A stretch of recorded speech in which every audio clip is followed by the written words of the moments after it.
Welcome to Clued in Mystery. I'm Sarah. And I'm Brooke, and we both love mystery. Hi, Brooke. Hi, Sarah. How are you doing today? I'm doing really well. How about you? As we're recording, this is the day after Thanksgiving in the US, and so I celebrated with friends and family. Also, just like to express my thankfulness for this community and for you, Sarah. I just love the direction that Clued in Mystery is going, and I can't wait to see where it goes next. I agree, Brooke. And yesterday wasn't Thanksgiving here in Canada, but I am also grateful for all of those things.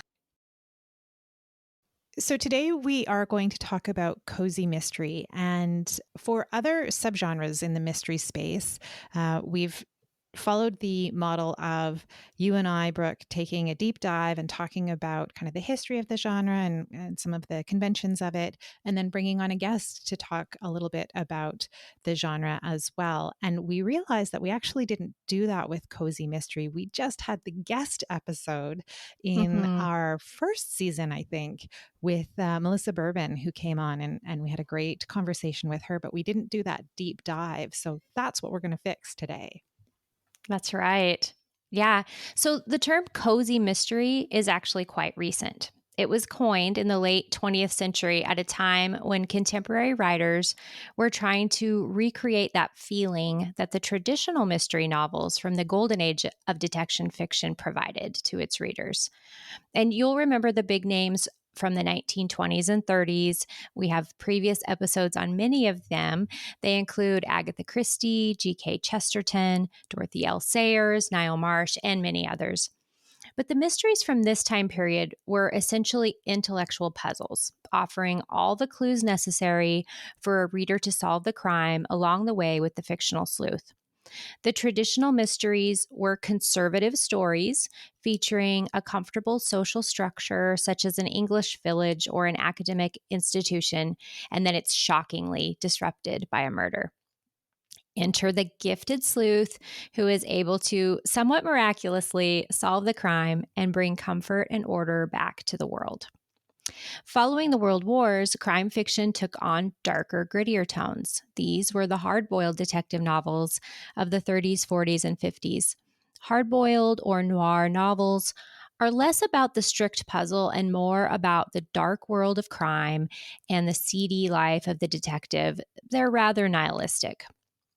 Cozy Mysteries, therefore, began as a revival of the Golden Age style of more lighthearted mysteries, counterpoints to those darker detective stories being published. Cozies have a lot in common with the novels of the 20s and 30s, but they have their own set of expectations too. And this is what I'm going to call the conventions of cozy mystery. So there is a crime, and it's many times a murder, and it's investigated by a usually female amateur sleuth with some type of special skill. The setting is typically rural or at least a small, tight-knit neighborhood. Oftentimes, the sleuth has a relationship with someone in a professional capacity in order to gain information, maybe an attorney, the medical examiner, or a detective or police officer. And many times, this leads to a love connection. There are also things cozies won't have. Cozy mysteries will not have curse words, graphic violence, and no harm to an animal, a child, or a vulnerable adult. And cozies will also not have any sex on the page. You can see that within those parameters, there's a lot of wiggle room, a whole continuum of stories that may or may not be classified as cozy. And clearly, there's some overlap with traditional mystery. I think all cozies are traditional mysteries, but not all traditional mysteries are cozy. We've created some visuals for you to illustrate the continuum and kind of the similarities and differences between cozies and traditional mysteries. And I don't know that these illustrations are perfect yet, but more works in progress that hopefully Sarah and I can adjust and amend over time. Now, cozies had already gained a large following by the mid-2010s, but the subgenre boomed in popularity during the COVID-19 pandemic. Things were dark and grim enough. We didn't need our fiction to be. And to be fair, traditional Golden Age mysteries also came back into popularity, and a lot of people began reading those again as well. And it was at this time that both traditionals and cozies became popular with younger readers in their 20s and 30s. It kind of widened the audience for both of them from its usual like 40 and up. So while there's a huge readership of cozy mysteries, not everyone is a fan. The idea of cozy crime itself is sometimes criticized. Richard Osman says that he hadn't even heard the term cozy when he started writing his Thursday Murder Club series. He just wanted to write a modern mystery series that harkened back to Agatha Christie's style. Osman is of the camp that Christie's stories aren't cozy mysteries, and he even feels that the term cozy crime is an oxymoron. Other mystery fans find titles in this subgenre rather twee or silly.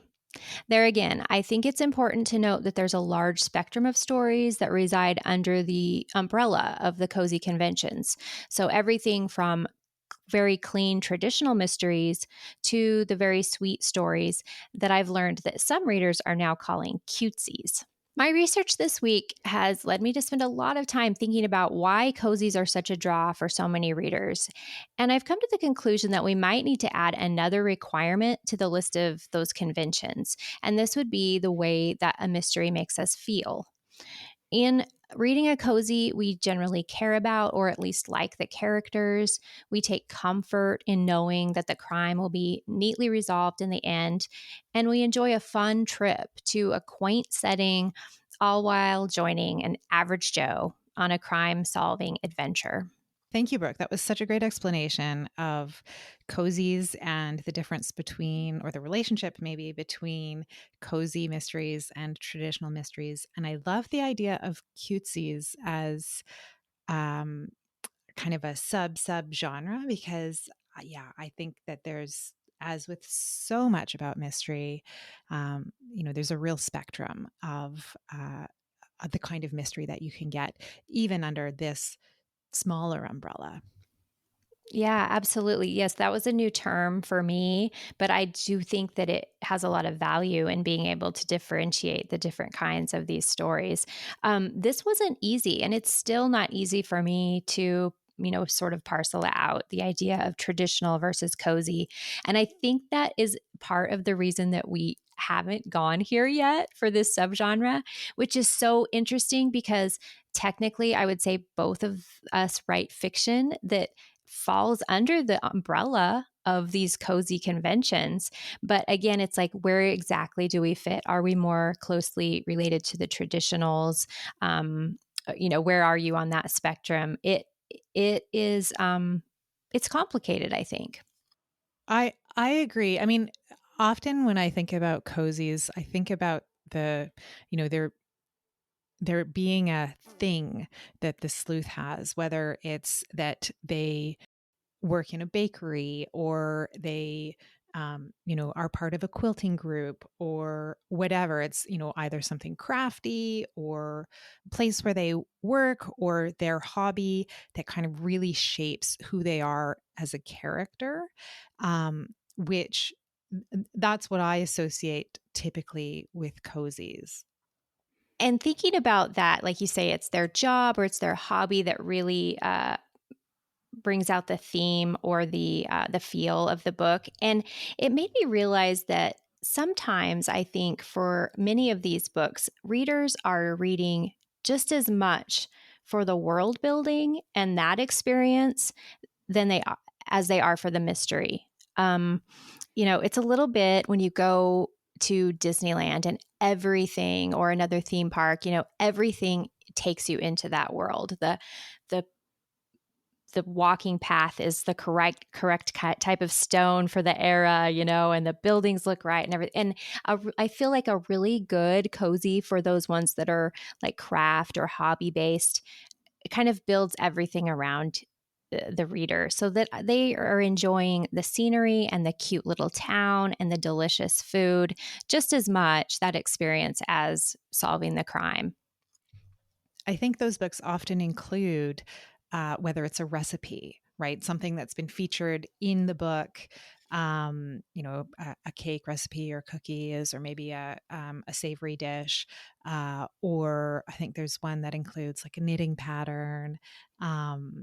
And so, I think that's also a draw for the readers, right? Like if you are someone who likes to bake, then, picking up a new recipe as well as solving a crime alongside of, a group of characters that you've come to really like, I can definitely see the appeal in that. Absolutely. Yeah, I think that the authors that do those series really well tend to have a lot of extras for their readers, and they're almost building their own little community. Mm-hmm. Uh, so that then outside of the reading, there's like this whole experience. If you are like become part of their newsletter or their website, you get even more extras to make the whole world sort of come alive. And I think that's a huge draw for this. And that, uh, again, was something that was really important when we were all locked down and we were had the pandemic going. And as I said in the intro, that was a time that people really found out about cozies, and that community and feeling of like a cute little wonderful town, I think, was just so necessary and such a nice salve for everybody during that really hard time. Yeah, no, that's totally true. So when I was doing a little bit of reading about this book, I noticed that the Mystery Writers of America recently established the Lilian Jackson Braun Award. And so they established it in 2022 for the best contemporary cozy mystery. And my understanding is that that's the first time that cozy mysteries specifically have been recognized as a category by the Mystery Writers of America. So Lilian Jackson Braun, she wrote the Cat Who series. The first three books in the series were published in the 1960s. The first one was The Cat Who Could Read Backwards, and that was in 1966. But it was nearly 2 decades later that the fourth book came out. And so that was, in the mid 1980s. And then they were very popular, continued to be released until shortly before her death in, I believe, 2009 is when she died. And I think there were a total of 29 books that were published in that series. That series features the amateur sleuth as a male, and he solves crimes with his cats. And so that's pets being a key part of cozy mysteries. Absolutely. Yeah, I definitely feel that Lilian Jackson Braun is a pioneer, I guess, of this. Probably one of the very first authors who made that leap, like we said, between the Golden Age. Then we had some of these grimmer, darker mysteries. And then these people in the probably the 80s is really when it took off, when her series then obviously was picked up and she added books. I remember reading those when I was probably a teenager. And even then, because being a reader in that time period, they felt so different because they were that lighthearted. There were the idea of having pets involved in the story. Yeah, very new, very different. And I definitely think that she's probably one of the first people that picked that up and ran with it. Well, and I think you can kind of draw a line from her books to a lot of the other books that we see in that genre in terms of the conventions that she established as being part of the cozy genre, even if they weren't being called cozy yet. The other author that I think influenced cozy mysteries is Rita Mae Brown, and her first book was published in 1990, and that features pets also helping the sleuth, but these are talking pets. So I think that's the difference between Braun's books, is that I don't think that the pets in those books speak to each other, but they do in Rita Mae Brown. We see that the sub genres, I guess you would say, because when we look at the popular cozies, we have you already mentioned like culinary, like the bakeries. There's also the pets, the series that really weigh heavily on the pets, and then crafts and hobbies. There's historical cozies, which are really fun and popular right now. And then paranormal, where either the pets are talking or there are actually supernatural creatures involved.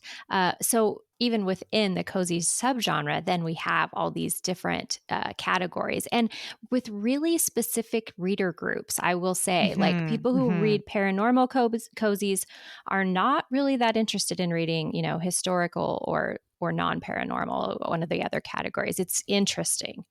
Yeah, I think that's a really great point, that there's definite preferences that the audiences have and not necessarily the overlap, even though kind of they fall under that larger cozy umbrella. So, Sarah, I hinted in the intro about Richard Osman saying that Agatha Christie did not write cozies. And we've had other guests on. Teresa Peschel is a guest, and Chronicles of Crime was a guest, who both are extremely knowledgeable in the world of mystery, who are adamant that those are not cozy mysteries.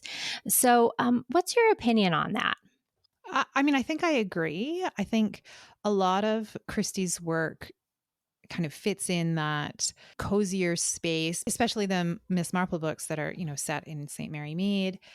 So it's a small community, but the crimes themselves, I don't think are necessarily cozy. And she did not subscribe to the convention of no harm to children, because that does happen in a few books. Yeah, I think I would agree. I don't think she's cozy. What about you? I probably lean a little bit more toward the idea that her Miss Marple series are some of the beginnings of the cozy. I feel like that there are some of those stories that are rather cozy. And I wonder how much of, because you're right, like kids are not sacred sacred territory in Christie stories, nor are pets. There's some things that she will do in her stories that you would not see in a cozy nowadays. But I wonder if it's just that it's a time period situation. I mean, children in general were treated much differently in the 20s and 30s. Not even really considered people yet until they became adults. So I think part of it is like the timeline and culture. But I see, like, as you were saying, drawing the line. I mean, you can draw a line from what she was doing in the Miss Marple with this amateur sleuth in a small community to what we're seeing now with contemporary cozies. Should we talk a little bit, Brooke, about some cozier crime series on television? Because I think there are some great examples. Certainly, I think Murder She Wrote would be one of the real contributors to the popularity of the book genre in the mid 1980s. And I know there were some spin-off books that were written after the television series began, which I think is really interesting, kind of that reverse, because it's typically the other way, right? Where a book inspires an adaptation on screen. But there's also some cozier police dramas. Mm-hmm. And, I think of Midsomer Murders, which is, I don't know how many seasons of Midsomer Murders there are, but there's a lot. But they're pretty cozy. It's in a small community. You don't really see the violence on screen. But the investigation, rather than being led by an amateur, is led by police detectives. Mm-hmm.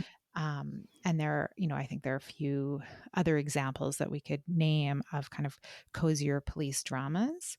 And whether, if we were forced to classify them, I suppose we wouldn't be able to consider them cozies because it's not an amateur sleuth. Mm-hmm. True. Yeah, in there again, we come back to that sliding scale between traditional mystery and cozy mystery. That's just really hard to nail down sometimes. But as you say, I think Murder She Wrote was such a contributor, and the time frame, right? It's just right there in that same era as as the Braun and the Brown mystery series. And in fact, that is it's a great shorthand that I use when somebody says that they don't know what the cozy mystery genre is. I'll say, well, have you ever watched Murder, She Wrote? And then you can name off, it's an amateur sleuth and you can kind of name those conventions. And that's a really helpful way to explain to someone what they're getting into if you, mention the cozy mystery genre. I would also mention something like Psych for TV shows, for a cozy mystery TV show, and I really think Bones, even though it's a little bit gory sometimes because she's a forensic pathologist, it definitely has the cozy feeling of being humorous and lighthearted. I think I would agree with that. And it meets that criteria that you mentioned in the introduction, where she's working closely with the police. And there is that kind of romance that develops between her and Booth. Some other examples I would include are Miss Fisher. So that's a more historical, cozy mystery television program. Father Brown, also historical. And then the spinoff from that, Sister Boniface. And then from a YA cozy kind of crossover, I would include iZombie, which is actually, I guess it's YA, cozy, and paranormal. Oh, that's great. Yeah. And again, bring those younger mystery fans in. Yeah. I think it's wonderful that you mentioned the Father Brown mysteries because, in fact, and we learned this when we covered G.K. Chesterton, he is actually considered maybe one of the Golden Age mystery authors who was, in fact, writing cozies, maybe even easier to classify than some of the discrepancies with the Agatha Christie stories. So I think it's really wonderful that we're still getting to enjoy his cozies, even though they're on TV and they've been adapted. But his character is wonderful, Father Brown, and I believe that his stories are quite cozy too. Well, Brooke, thank you for this conversation. I think it's been really good for us to dive a little deeper into cozy mysteries. And I suspect that there are some additional episodes that may spin out of this, if we wanted to look more closely at some of the sub genres within that cozy space. Yeah, I would love to do that. I think there's a lot to discuss. And this has been a long time coming, but it was a great conversation. So thanks, Sarah. And thank you, listeners, for joining us today on Clued in Mystery. I'm Brooke. And I'm Sarah, and we both love mystery. Clued in Mystery is written and produced by Brooke Peterson and Sarah M. Stephen. Music is by Shane Ivers. If you liked what you heard, please consider telling a friend, leaving a review, or subscribing with your favorite podcast listening app. Visit our website at cluedinmystery.com to sign up for our newsletter, The Clued In Chronicle, or to join our paid membership, The Clued In Cartel. We're on social media at Clued In Mystery.